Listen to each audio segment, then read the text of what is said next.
As the war in Israel continues to drift forward inconclusively, without any apparent end, as the casualty counts continue to skyrocket on the Palestinian side, and as the Israeli side continues to keep talking about complete victory, but no evidence of it, there are becoming fissures growing between senior American and Israeli politicians. And it's starting to cause a lot of people to be nervous in both countries, some for good reasons, some for not. We're going to discuss that today. But we have one of the fan favorites, Matthew Ho, who was the associate director of the Eisenhower Media Network, former Marine, combat Marine, and a former State Department official, one of the show's favorites. And if I can just say, by the way, my mom always watches when you're on because you're her favorite. So I'll just throw that out there. So welcome back to the show, Matt. I appreciate that. Yeah. And Mrs. Davis, thanks so much. You raised a good man. So thank you. That's nice. Thanks. Well, listen, let's just jump right into this because one of the topics that we talk about a lot, and something that is always kind of at the forefront of your concerns for made just from a humanitarian position, just from a human position, just from a morality standpoint. I know that's something you always want to talk about, and we're going to get into all that today. But first of all, I want to take a look and kind of bring everybody up to date on some things that have been happening just in the last few days, and where we are and why there is growing daylight between Israel and the United States. And then let's talk about what that may mean going forward. First of all, as many of you may have heard, the Senator Chuck Schumer, who had been kind of all the way on board with this war from the beginning, is suddenly having a change of heart. The four major obstacles are Hamas and the Palestinians who support and tolerate their evil ways, radical right-wing Israelis in government and society, Palestinian Authority President Mahmoud Abbas, Israeli Prime Minister Benjamin Netanyahu. So it kind of sounds like he's saying, hey, man, we need a regime change. We need to get rid of everybody in the Palestinian side and everybody on the Israeli side. And I don't know, then apparently there could be some room for negotiation, because he said those are the four impediments. And maybe there's some justification to a lot of that. But it's certainly not playing well in Israel, as Netanyahu fired back yesterday. It's inappropriate to go to a sister democracy and try to replace the elected leadership there. That's something that the Israeli public does on its own, and we're not a banana republic. Well, that remains to be seen whether they are or not. But yeah, they're heading that way. They're certainly heading that way for the moment. But before we get your view on this, I wanted to play a bit of Chas Freeman, who was on the show last week, was talking about this after it had happened, and he has a very interesting analogy to draw. I see that, frankly, quite cynically. I think this is trying to scapegoat Netanyahu. Netanyahu created a lot of the conditions that now prevail in Israel. But if you get rid of him, those conditions are not going to go away. So this is, like the ship is on course to go up on the rocks. So let's throw the captain to the sharks, but don't change course. Well, throw the captain to the sharks, but keep the ship going toward the rocks. Do you think he's right there?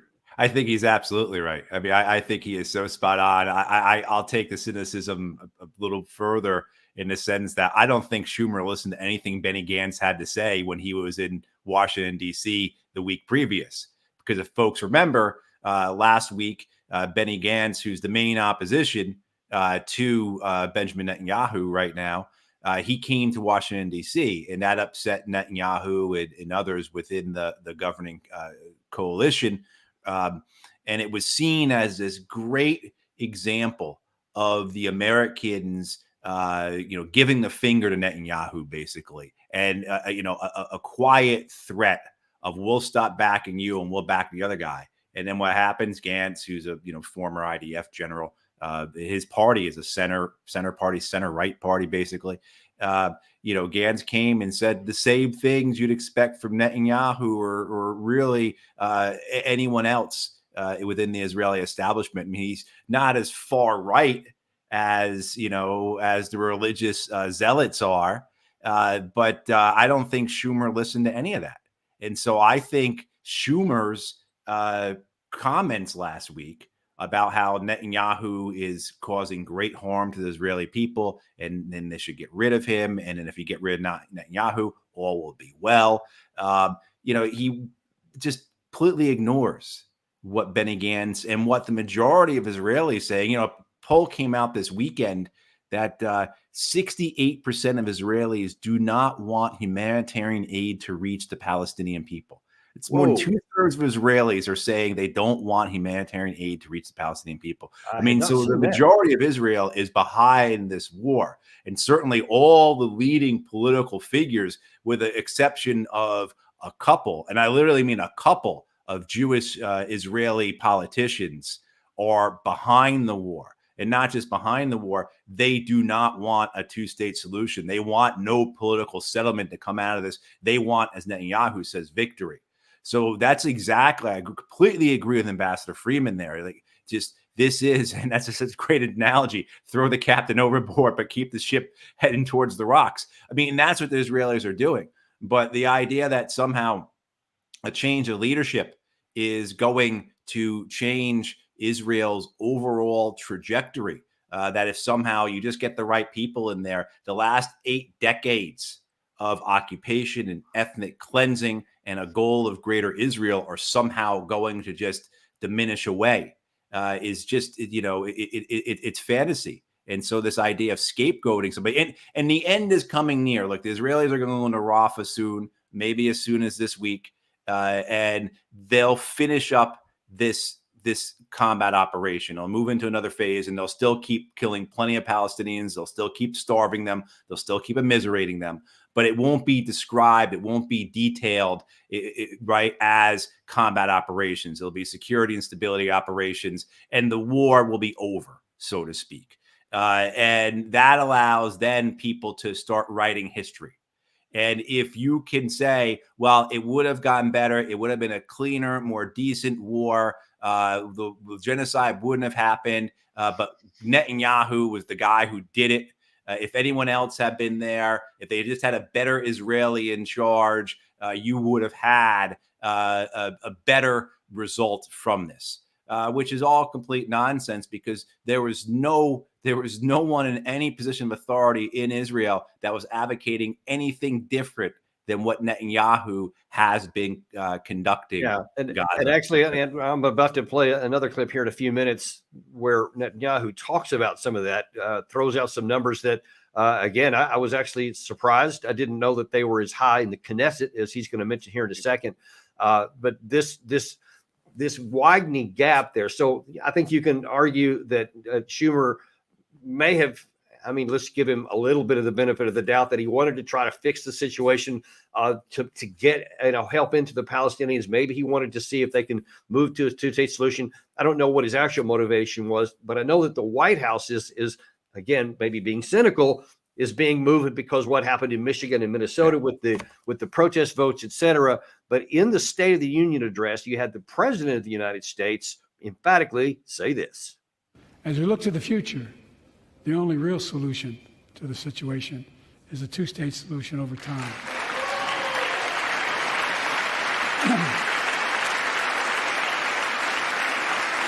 And I say this as a lifelong supporter of Israel. My entire career, no one has a stronger record with Israel than I do. I challenge any of you here. I'm the only American president of Israel in wartime. But there is no other path that guarantees Israel's security and democracy. It was cringeworthy at the time he was saying that, when he said there is no other American president that's ever been there in wartime, and there's no bigger friend of Israel I have. Even then, it kind of made me cringe, but especially when what happened yesterday and what Netanyahu said in direct reference to that, it just made me have to just shake my head even further. The majority of Israelis support the policies that we're leading. Go into Rafa, destroy the remaining Hamas terrorist battalions, make sure that we don't put into Gaza, instead of Hamas, the Palestinian Authority that educates their children towards terrorism and the annihilation of Israel, and also an enormous majority here, including 99 Knesset members to 9, oppose the idea of ramming down a Palestinian state down our throats. I want to get to you know, some the of those majority of polls Israelis, this is in a a wake-up minute. call to Senator Schumer. The majority of Israelis support the policies of my government. So he's, again, another direct rebuke to Senator Schumer, but the ram down our throat, a two-state solution, is only going back to what President Biden had just got through saying. So you see that now then the U.S. is even more emphatically in a position that says, who's running the show here?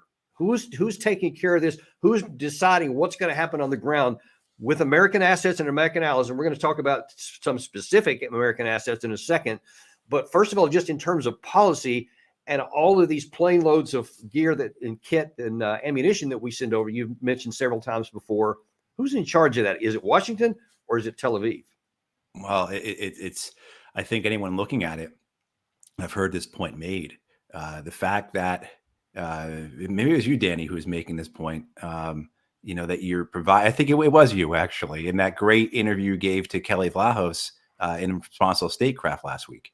You made this point about how you're giving arms to an ally, and then you cannot say for certainty that that ally won't use those arms against you. And what you're talking about was the fact that we're providing all these munitions, all these weapon systems, all these spare parts, all the things that Israel needs to conduct its genocide, as well as prepare for war with Lebanon, which so many within Israel seem to be teasing that they will do next.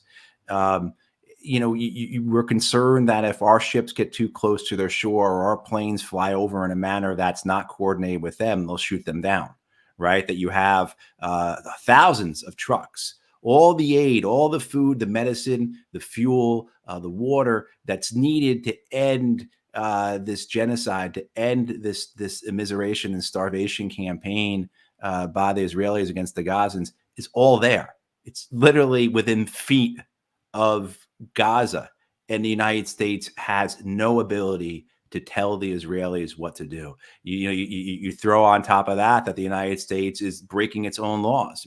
We're not just talking about international law, we're talking about federal law. And there's about 6 different laws that the United States government is breaking right now in terms of providing weapons to Israel. One of those being the Humanitarian Assistance Act. People may have seen that Senator Sanders and about 6 other senators wrote a letter last week about this. It probably won't do anything more than that. But this idea that under the Humanitarian Assistance Act, a nation that prevents American humanitarian assistance from reaching the populations intended for is not allowed to receive American military assistance under American law, federal law. And we see this clearly. So this idea of who's in control of this. And then there was a report, ABC News at the end of the week, because there were those rumors circulating last week that the United States might actually start conditioning its military assistance to Israel, which is massive. I mean, as we've talked about before, the 3 C-17s land every day with munitions, spare parts, weapon systems in Israel. Incredible volume. Every 3rd or 4th day, a cargo ship shows up with that type of military assistance. There's no way the Israelis could be doing today what they're doing without, all the 100 Palestinians they'll kill today. They were all killed because the United States provided the ability to do that. So this idea of who's in control, when the fact is the Israelis can't continue this without us, but we keep sending it to them. And the ABC News report was that this conditioning of aid, this potential condition of aid, may not be what we think when we hear such terms. And that it would be that if Israel does not provide humanitarian assistance, that they won't receive aid, it will be along the lines of, we will give you more of what we're already giving you if you start to let some of those trucks through. So the conditioning will be to provide more, to reward them, as opposed to punish or to penalize for not doing sin, violates our laws and what supposedly, allegedly, is our morals. Yeah. More on that in just a second. But it gets a little worse, I'm afraid, because some of the things that we're doing now, I looked up and seen the current news. According to reports I saw this morning before we came on air, there is somewhere in the vicinity of 2,500 of those trucks that you're talking about that are parked within feet of the gate and can't get through. 2,500 that are ready to go in there at any time if they can get the food open. Instead, we're choosing something that's going to take about 6 to 8 weeks going into building a pier from the sea. And John Kirby talked a little bit about that yesterday. Since the beginning of the war, we've had to, the first pieces of it are on the way now. They left Norfolk just a little bit earlier this week. It's going to probably take about 6 to 8 weeks or so for all the pieces to get in place and for it to become operational. We are working with partners in the region to figure out the details of how the material will be secured on and off the floating dock, and of course, how it will be distributed inside Gaza. And in a political piece out this morning, even the president's own party is starting to have some problem with this. As Senator Richard Blumenthal says, he has very serious questions about how the construction will be done, what the assurance will be, the safety of our troops, et cetera. And then also in responsible statecraft, speaking of Kelly Vlahos, she wrote a piece, I believe it was out yesterday. Yeah, yesterday. It says an alarming lack of detail in the military's Gaza aid project is causing a lot of problems. And some even wonder if this 60-day timeline is too optimistic. With one of the experts she had in their quote is saying, it's not easy. It's going to take a long time to do this. We're talking about weeks, if not months, to set this up. It's going to be expensive. This is going to be millions of dollars to go ahead and get this set up, let alone the food supply. And then there's the security issue, the risk. And we have with us as a special guest, a special surprise guest today, Kelly Vlahos herself, who is the senior advisor at Quincy Institute, the editorial director at RS Responsible Statecraft, coming to us live from the Quincy studios. Kelly, welcome to the show. Wow, thanks for having me. I've never been a special guest before, so makes me feel really good. Well, it makes us feel really good to have you here, especially because you're really out front on this whole issue with the pier, have been since the minute that Biden made that statement at the State of the Union address. And I wonder if you can just kind of go into a little bit more detail and some of the concerns that you have about what this operation is going to do. Well, like I mentioned, my main concern is the lack of detail. And I know, and people on Twitter try to go after me and say, oh, well, what do you want them to tell you? All of their operational security secrets?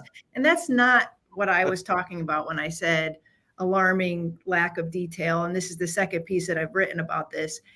It's about like what kind of pier, what kind of causeway. We're starting to get some information on that, but in terms of like how long is it really going to take, and is the timeline, the 60-day timeline, does that include like the travel that these Army watercraft have, the time that those craft have to take, these arduous journey across the Atlantic to Cyprus, plus the construction? And I think what we're seeing now is there'll be about a 30-day journey. I'm thinking it's going to be more like 45 days total for all these craft to make it, because they're going at like 9 knots because they're fully loaded. These are very slow moving watercraft, plus all the construction. So this idea that this is going to be set up in 60 days, I don't think we have enough information about the timeline. We definitely don't have any information about the cost. We're saying Kelly, millions, but is it hundreds of millions or 500 millions? Go ahead, Danny. Yeah, let me ask you this, because this is one of the first questions that I keep having. And my first thought when I first heard about this was, wait a minute, as we just talked about here, there's thousands of trucks that are just sitting there. Yes. All you got to do is just punch a hole in the gate or open a gate or make a new one in another part of the fence. And you can roll the stuff in this afternoon. It doesn't have to wait until it's going on here. Have you had any conversations with it? I know you have a lot of contacts in the U.S. government or senior officials. Has anyone said why that's not an option? Nobody's saying anything to me in an official capacity. I've been reaching out and getting a lot of crickets in terms of official government response from like the Pentagon press office. I've had some other calls out to the State Department as well on this and other matters. So that's another alarming sort of facet of this, is that I'm not getting a lot of feedback on the official score, but you're absolutely right. There's tons, literally tons of food waiting at the gate. And instead, they are focusing on a project that is going to not only require all of these modules and other equipment to get over here, it's going to require over 1,000 U.S. troops. And that's another question mark. How much is over 1,000? Is it 2,000? Is it 5,000? It's also going to require boots on the ground, and Biden has insisted there will be no boots on the ground. He emphatically said at that State of the Union, no boots on the No ground. boots on the ground. And the kind of causeway that they are going to build, so we know they're going to build this modular trident causeway, which is a floating causeway.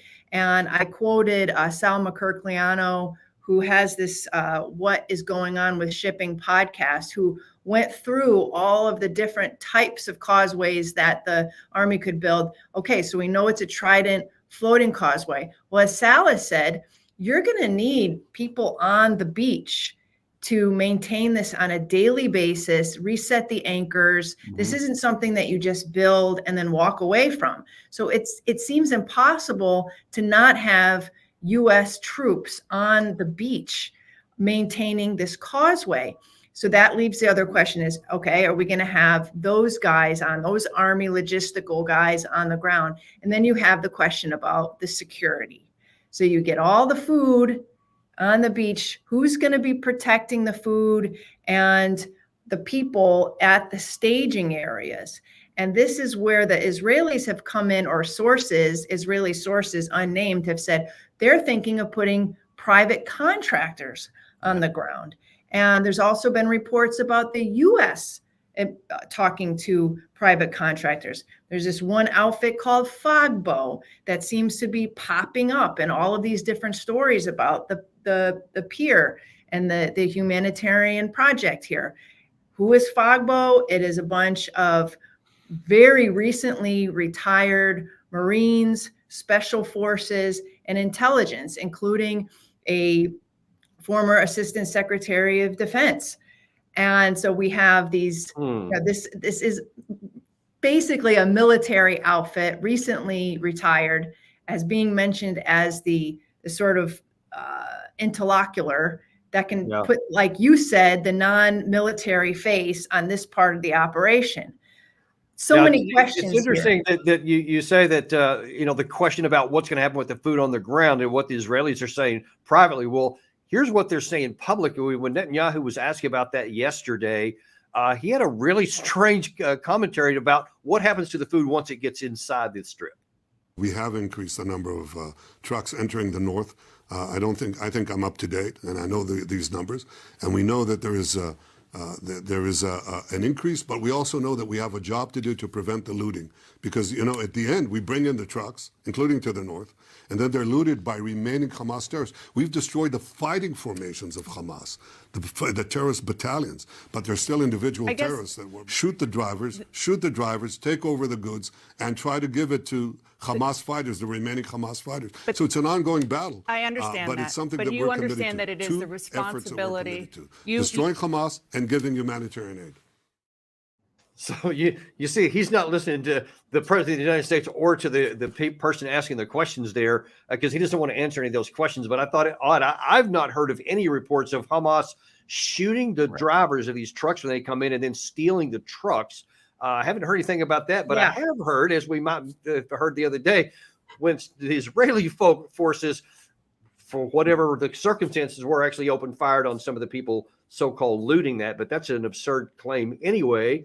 Because look, there's the Israelis have called all of Hamas the terrorists and fair targets, which included the Hamas policemen who were supposed to maintain civil order. They have been destroyed. So who's left to actually keep any kind of chaos from happening in there?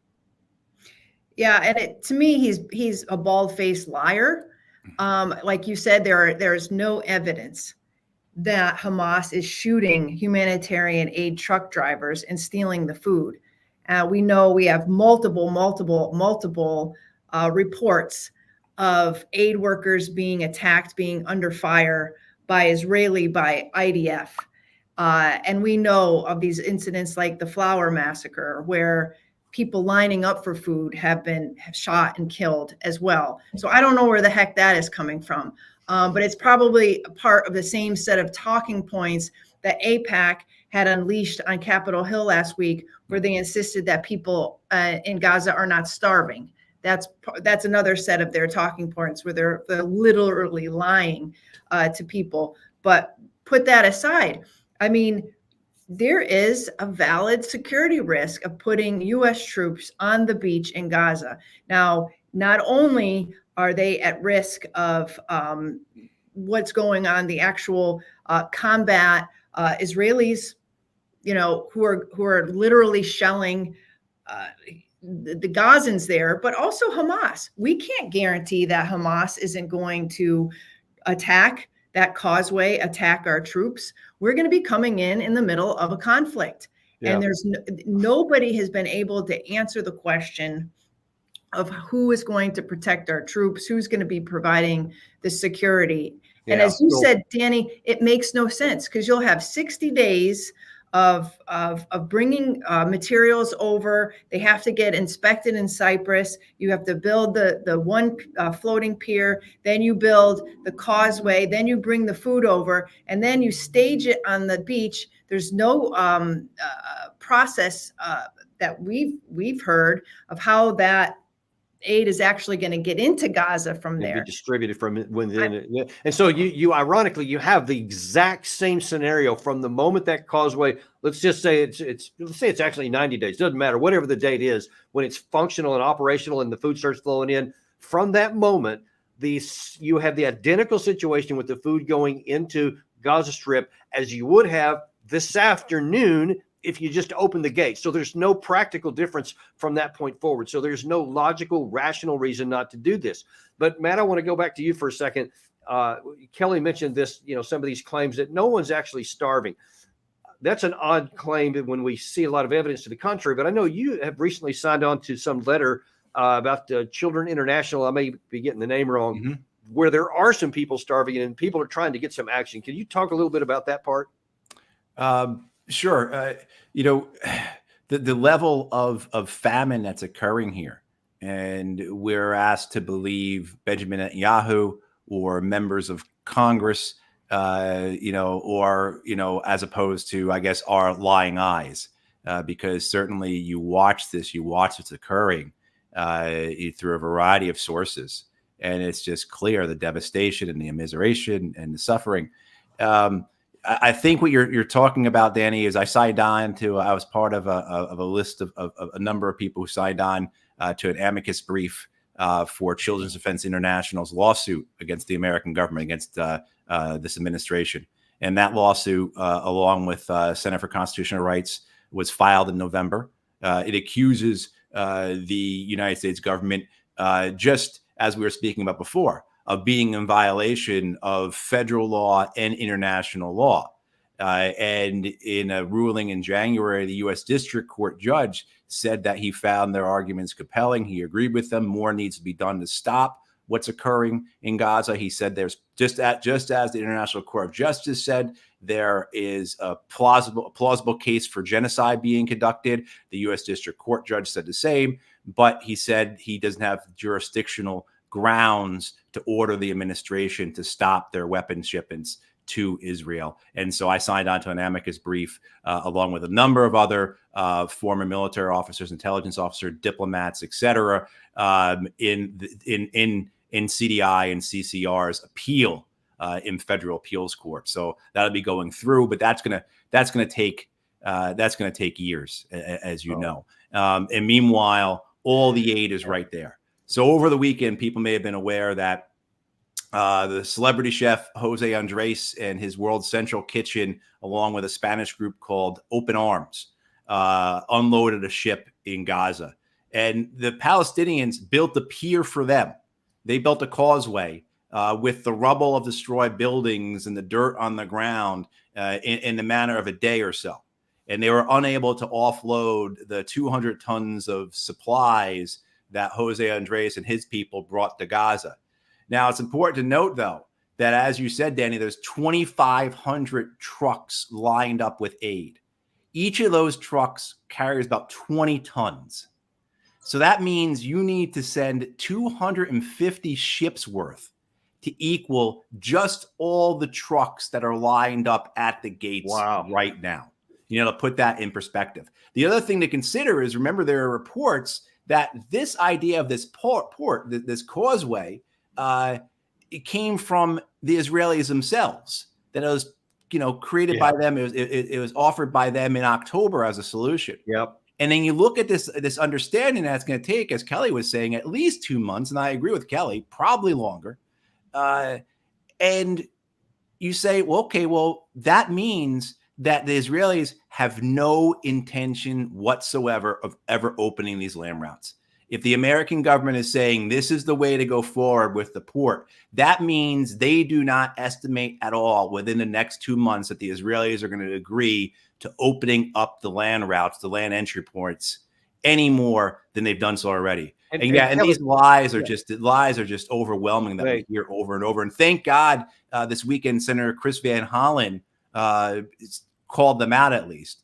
Van Hollen said he described the Israeli accusations against Unra, the United Nations Relief and Works Administration, the folks who provide the aid in Gaza as well as in the West Bank. He described those accusations by the Israelis against Unra as flat out lies. So at least we have a few people who are standing up and calling these lies out, but it's only a few. Yeah. And Kelly, let me shift back over to you again. Do you have any sense from any of your contacts, whether official or unofficial, in Washington here, where anyone's asking the question, hang on, why is the United States military being sent to do this mission that's going to take, 2 to 3 months to set up and then an indefinite amount of time to roll it in? Who's going to pay for that? Where's that money coming from? And why not just insist that the gates be opened up and not do this at all? Is anyone even asking those questions? I have listened to all the briefings, the Pentagon briefings on this issue, and they have reporters have asked that very question. And they don't really have, they have very vague answers in terms of why a pier and not persisting with the Israelis to open up the gates. They just say that this is the best way that the administration feels that they're going to get the amount of aid that needs to go into Gaza. And I don't think anybody's buying it, Danny. I feel like this question is being asked all over town, and they're not getting very good answers. And that's leaving, lots of questions and conspiracy theories as to why the Americans want to build a barge or a causeway and a pier, and that we're not getting. We do know that we will be paying for it. The American taxpayer will be paying for it. But it also leaves the question on what kind of permanent U.S. presence will be in Gaza at this point. Because once you get this causeway in there and it has to be maintained, and you have to have U.S. personnel on the ground, I don't know how they get around that. How long are they going to stay? How long is that causeway going to be in operation? And I think that's another question that our friends are asking. Is this mission creep? And speaking of mission creep, or actually diversionary, I'm wondering, Matt, to what extent do you think that this whole process at all, this however long it's going to take, a couple of months, we'll just say for purposes here, that everyone's going to be focused on that and the building up, especially when the ships start arriving and the construction begins. At the same time that Netanyahu, in that clip we played earlier, said they're now getting ready to go into Rafa, which the president also has said, we are not going to support that. I think it was Jake Sullivan said last week that we will not support that kind of an operation unless we see a very clearly articulated and resource plan to get the people to safety first. There's no evidence of that. But yesterday, Netanyahu's not talking about anything about any plan like that, other than we're going to go in and destroy the last battalions of Hamas, whatever that actually means in an insurgency like this. But is it possible that that's a diversion? So everyone's focused in the West on this pier while he goes in on the ground over here and routes the last of the so-called Hamas people. Right, exactly. The briefings, the State Department briefings and the Pentagon briefings that, God bless you, Kelly, for sacrificing your time to listen to all those. Right. God bless you. But that's going to be the focus of them, right? And they'll give progress reports and status reports saying, oh, the ships just reached, they just entered the Mediterranean, and today we laid X amount of feet of causeway, and et cetera, et cetera. And you'll have the same fabrications, the same lies, the same obfuscations. I mean, hey, just yesterday, Admiral John Kirby, the National Security Council spokesperson, his comments when he was asked about this conditioning of aid. What if Israel does go into Rafa? Will the United States hold back sending weapons and munitions to Israel? And John Kirby's response was the same. It was the same yesterday as it was 5.5 months ago. You were not going to do anything to curtail Israel's ability to defend itself. And so you have people. That's because that last weekend you had President Biden himself asked about that. Is because he said there was red lines on the Rafa issue. He specifically asked that, and he told MSNBC, well, I mean, there's no red line that they would cross, which is going to make me stop giving them what they need to defend themselves, which of course was a big green light to Netanyahu to do whatever he wants. And we see what he's doing with that green light. Right. And I think the port, you look at the port has this port has 3 intersections here. One, it was an Israeli, but obviously this is how the Israelis want to proceed. They don't want the land routes. They want everything controlled by sea. Some people are suggesting this is, if you remember as well, back in October when this port supposedly was recommended as the way to go forward, there was also a lot of conversation coming out of Israel about people being forcibly migrated by sea to other countries. So will this port allow just not for the introduction of assistance into Gaza, but the expulsion of people from Gaza? You have what you were just talking about, Danny, the idea that this port serves as a distraction. It's theater. It's drama. Look what we're doing,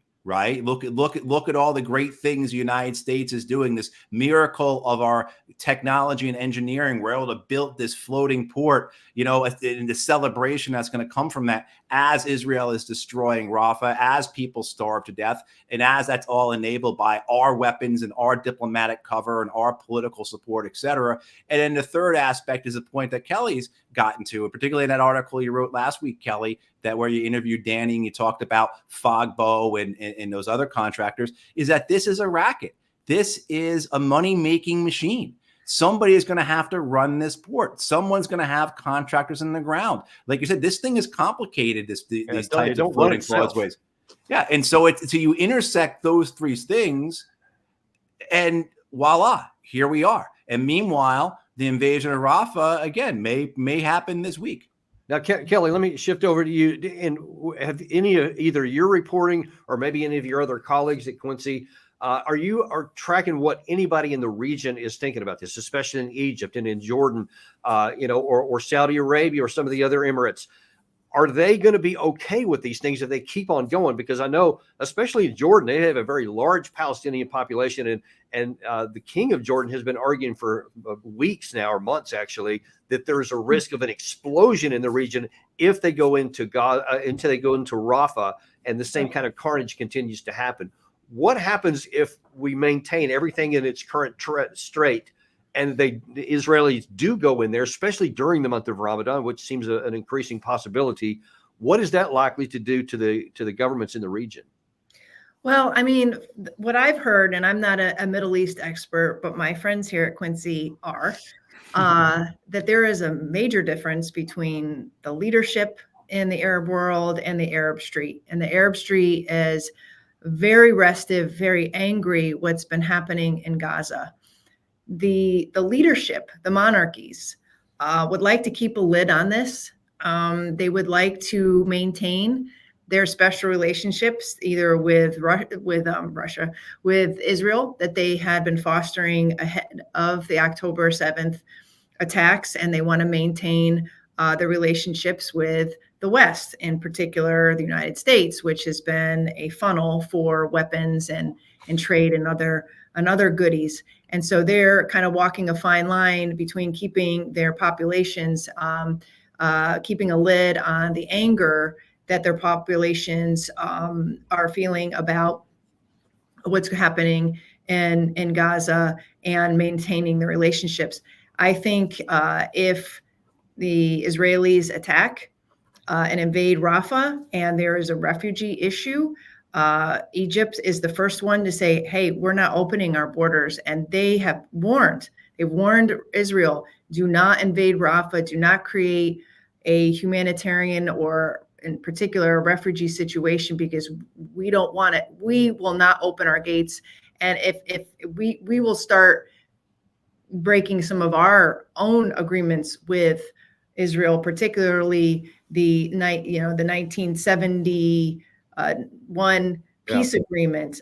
They've been very firm about that. So they're watching very carefully. On the pier project, I haven't seen a lot of feedback from the region other than your typical, we want to see aid get in no matter how it's done. We want Israel to open up these gates. If this means the U.S. building a bridge or a causeway and a pier to get it in, so be it. But I think that there is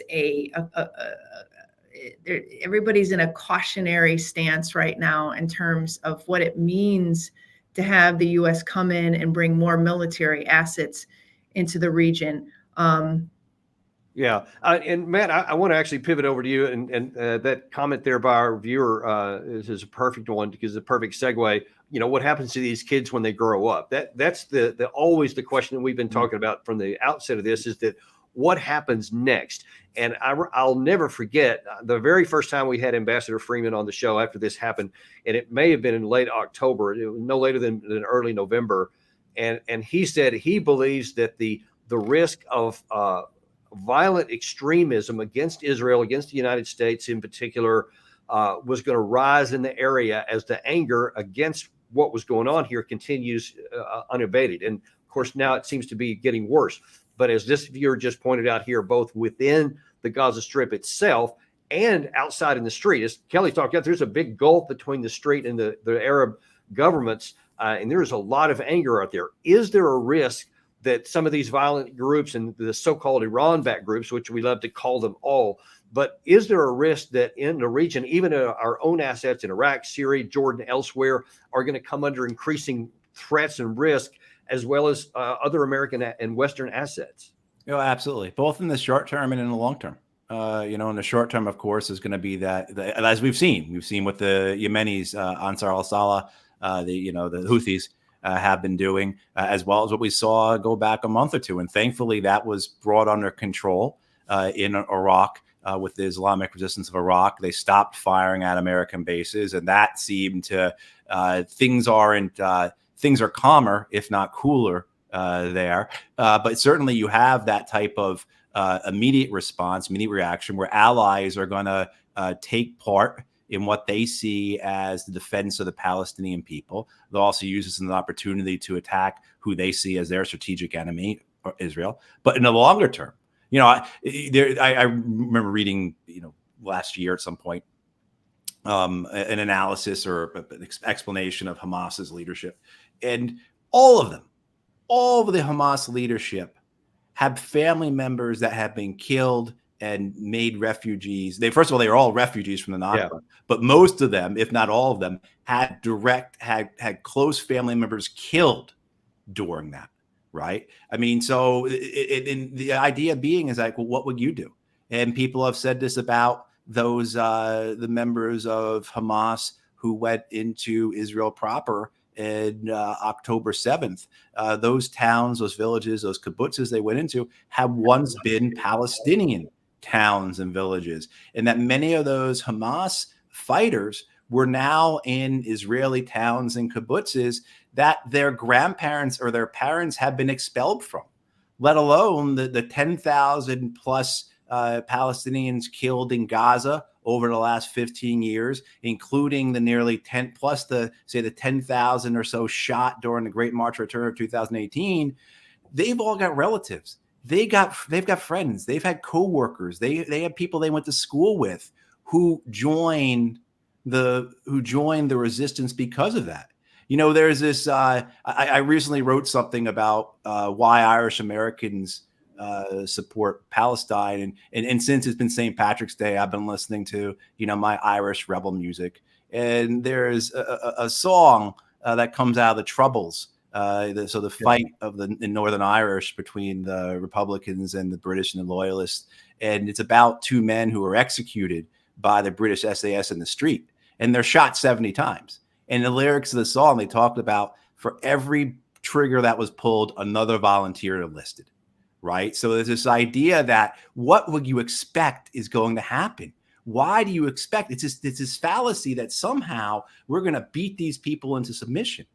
And the only way you can do that actually is through ethnic cleansing. The only way you can do that is to entirely subjugate them, to eradicate them, right? And because here's the reality is that, on top of what you just said there, and in some ways, what's happening now is going to be more insidious because of not putting the food in there right now that's available and waiting another 3 months. There's no telling how many are going to physically starve to death. Right.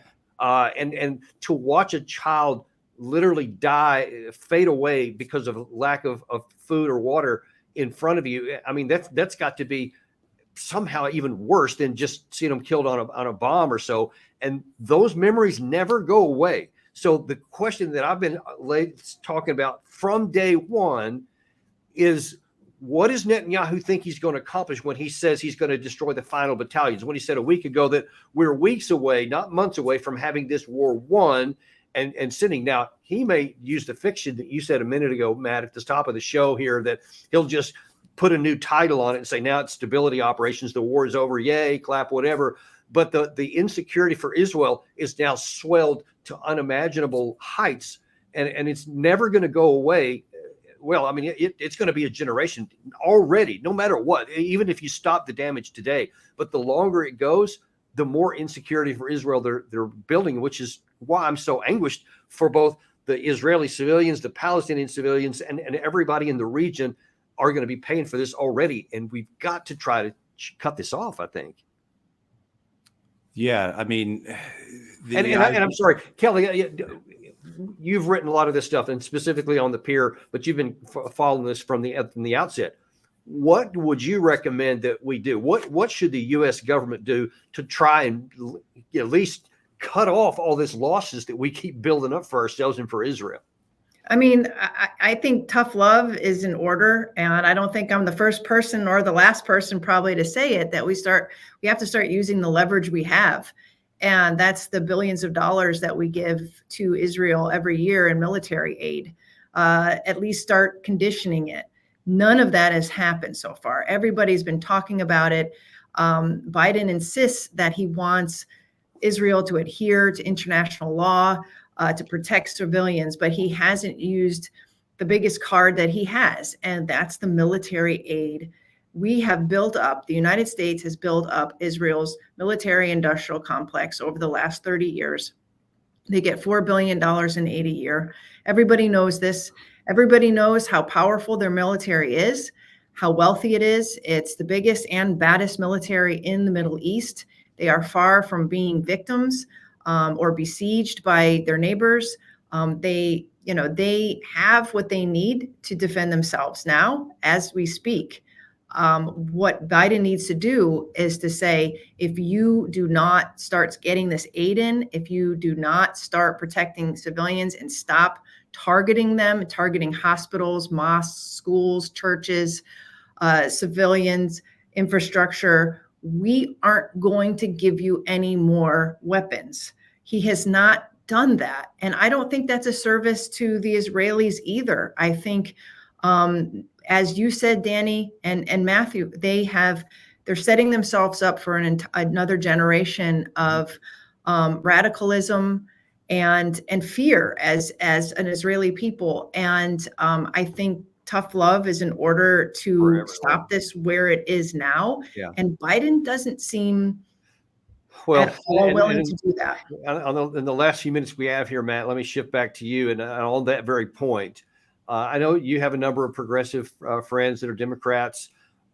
I know that this is an election year, and I know that especially because of the shots across the bow that the voters had there in Michigan and Minnesota, recently, that's what's prompting some of this conversation. But is there any sense that the Democrats are going to say, "Hey, don't do this in our name"? If you're going to, we want the tough love that Kelly's talking about here. Is there any sense that they're willing to buck the system more than just with a protest vote in a primary that doesn't have any impact on the nominee, but that they would do anything more to say, "Hey, seriously, stop this"? Or is it the electoral politics going to win the day? I think, this was the calculation the White House was making back in October. And you have to include also the fact that Joe Biden, as we saw in that clip earlier from the State of the Union, he is the most, not just pro-Israel president, but one of the most pro-Israel politicians we've ever had in D.C. And there is a good NBC News story about this week, where they made it clear that Joe Biden, what his support for Israel is because he thinks it's the right thing to do. It's not based on political considerations. I don't know how much that's massaged or not, but also too, within the DNC though, within the White House, they would have had these types of calculations. And I think their calculation is that the several million progressive votes that they lose, people who are going to vote for, say, Jill Stein or a Cornel West, they're not going to vote for Bobby Kennedy. They're not going to vote for Donald Trump because they're the same or even worse than Joe Biden on when it comes to Palestine. But those people will either vote third party or they'll leave that spot blank or they won't show up at all. That 3, 4, 5 million people who don't turn out to vote for the president this year is less of a concern than the money that will be lost if the president does not follow the pro-Israel line. That the reelection campaign, and not just the president's reelection campaign, but the entire down ballot Democratic campaigns cannot survive an election cycle if they buck AIPAC and the pro-Israel lobby. The fundraising is just too much. The amount of money is just too much. This is the way the American system works, and until we get money out of politics, we are going to be beholden to that, not just for issues with Israel and Palestine, but and the for irony gun is control, finance, healthcare, whatever. Yeah. And the irony is that it doesn't matter if you lose some of the money in the election campaigns, if the people are so turned off by the policies that you have. I don't care if you have a mountain of cash. Most people aren't going to vote based on that. They're going to vote based on how their heart is. And I think they're making their heart pretty clear. So in all likelihood, and according to Ambassador Freeman, who I talked to on this very specific, he thinks that the Democrats are literally cutting their own throats electorally because they're going to, by keeping to that dynamic that you just mentioned, they're going to lose here anyway. So the irony is that if you did the right thing and you're afraid of losing the cash, you probably would gain the votes. But as it is, you're probably going to lose both. Right. In the election. And there's some the thought. I think that the possibility is that is a good possibility, better than half, that they replace Joe Biden so that all the other aspects of Joe Biden, including this, they replace it. They replace him with a governor, J.B. Pritzker or Gavin Newsom type, and then that's the old guy. And then the other thing too is kind of gets back to this point of the pier and this idea that by the time the election comes, the war will have been over. And look what the United States has been doing since then to help the Palestinian people. And the hope that people will vote, will have forgotten about this or will be voting on other issues. But still, they're going to lose a few million people, I think. But that's their calculation, is that the money is more important than those individual votes. As we kind of close out here, sort of to put a coda on that, we have something new from Biden, who's actually also talking about Schumer's issue here, and I think it's really illustrative of kind of where we are. Senator Schumer contacted my staff, my senior staff. He's going to make that speech, and I'm not going to elaborate on the speech. He made a good speech, and I think he expressed a serious concern shared not only by him but by many Americans. And that's it. Just Yeah, I heard it. Yeah, he said it, and yeah, it was a speech. Anyway, what was the question? You see, it's not going to make any difference. No one's going to change anything. And folks, if anything's ever going to change, it's going to have to be because people like you who are watching this, voters, say, no more of this in my name. I don't care how much money you get in election campaigns. It's meaningless to me because I'm not going to vote for you anyway if your policies aren't right. Write your congressman. I'm telling you, it has a much more impact than you think. Go on some of these videos that they have, make comments on it. That stuff matters. People pay attention to that stuff. It may seem a little bit, but the more we can build in, anything we can do to weigh into this, I think we can do. Because ultimately, folks, we're all in this together. And look, Matt and Kelly, I'm so grateful that you guys are always putting yourself out there and always searching for the truth and putting it out there no matter what, because we're unintimidated and uncompromised here on this channel. That's why we made it, because it's not on the mainstream news.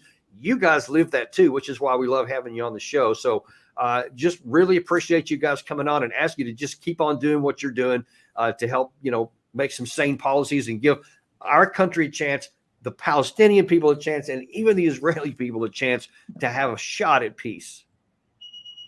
Thank you, Danny. Thanks, Danny.